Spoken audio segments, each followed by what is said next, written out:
এদিকে টানা ৩ দিনের বৃষ্টিতে তলিয়ে গেছে বরিশাল নগরীর বিভিন্ন এলাকা। এতে নগরীর বিভিন্ন স্থানে হাঁটু পানি জমেছে, ফলে চরম দুর্ভোগে পড়েছেন ওইসব এলাকার বাসিন্দারা। বুধবার সকাল থেকে নগরীর বিভিন্ন এলাকা ঘুরে জলাবদ্ধতা দেখা গেছে। বিশেষ করে বরিশাল নগরীর প্রাণকেন্দ্র বটতলা থেকে চৌমাথা সড়ক, বগুড়া রোডের একাংশ, রাজা বাহাদুর সড়ক সহ অলিগলিতে জলাবদ্ধতা দেখা গেছে। এছাড়া নগরীর চৌমাথা সিএনবি রোড সংলগ্ন কারিগরি প্রশিক্ষণ কেন্দ্র, শহীদ আব্দুর রব Serniabat textile engineering college, BM college সহ বিভিন্ন শিক্ষা প্রতিষ্ঠানেও বৃষ্টির পানি জমে রয়েছে।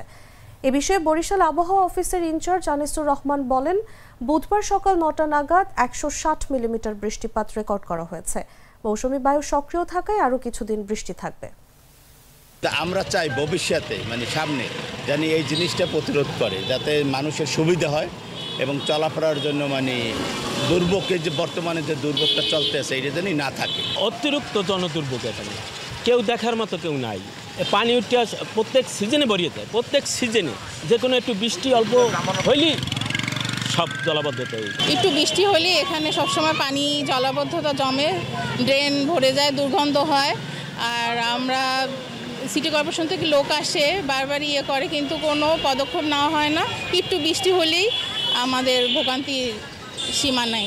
এভাবে চলতে থাকলে তো আমাকে গাড়ি ঘোড়া চালাতে সমস্যা, পোলাপান স্কুলে যাইতে পারে না, কলেজে যাইতে পারে না, ভার্সিটিতে যাইতে পারে না, অফিস আদালতে যাওয়ার সমস্যা, বিভিন্ন সমস্যা।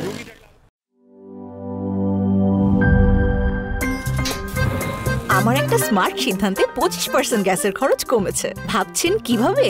সাধারণ গ্যাস স্টোভ বদলে আমি এনেছি আরএফএল গ্যাস স্টোভ। এর সাইন্টিফিক নজল ও ব্রাস বার্নার ক্যাপ সমানভাবে তাপ ছড়িয়ে রান্না করে দ্রুত, তাই গ্যাসও বাঁচায় 25%, টাকাও বাঁচে 25%। আরএফএল গ্যাস স্টোভ নিরাপদ ও গ্যাস সাশ্রয়ী।